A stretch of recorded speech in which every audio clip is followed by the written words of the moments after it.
দক্ষিণ দিনাজপুর জেলার কুমারগঞ্জ ব্লকের বরম এলাকায় যাত্রীবাহী দুই ট্রেকারের রেষারেষিতে উল্টে গেল একটি যাত্রীবাহী ট্রেকার। ঘটনায় মৃত্যু হলো এক ট্রেকারের কন্ট্রাক্টরের। মৃত নাম সুবীর বসাক, বয়স ৩৯, বাড়ি কুমারগঞ্জের আঙিনা এলাকায়। রবিবার পথ দুর্ঘটনাটি ঘটে কুমারগঞ্জের বরম এলাকায়। এদিকে ঘটনায় 10 থেকে 12 জন যাত্রী আহত হয়েছেন। তাদের উদ্ধার করে চিকিৎসার জন্য বালুরঘাট জেলা হাসপাতালে নিয়ে আসা হয়েছে। আহতদের মধ্যে কয়েকজনকে হাসপাতালে ভর্তি করানো হয়েছে, বাকিদের প্রাথমিক চিকিৎসার পর ছেড়ে দেওয়া হয়েছে। খবর পেয়ে ঘটনাস্থলে যায় কুমারগঞ্জ থানার পুলিশ।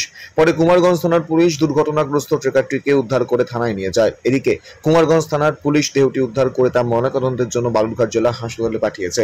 স্থানীয়দের অভিযোগ, দুই ট্রেকারের রেষারেষির কারণে মৃত্যু হয়েছে ওই কর্মীর। দুটি ট্রেকার কুমারগঞ্জ থেকে বালুরঘাটের অভিমুখে আসছিল। আসার পথেই রেষারেষি লাগে। একজন আরেকজনকে পাশ কাটিয়ে সামনে যেতে চাইলে ধাক্কায় অন্য ট্রেকারটি উল্টে যায়। খুলে যায় ট্রেকারের দুটো চাকা। পুরো ঘটনা খতিয়ে দেখছে কুমারগঞ্জ থানার পুলিশ। কুমারগঞ্জ থেকে মাটি সিংহের রিপোর্ট, কুলিক নিউজ।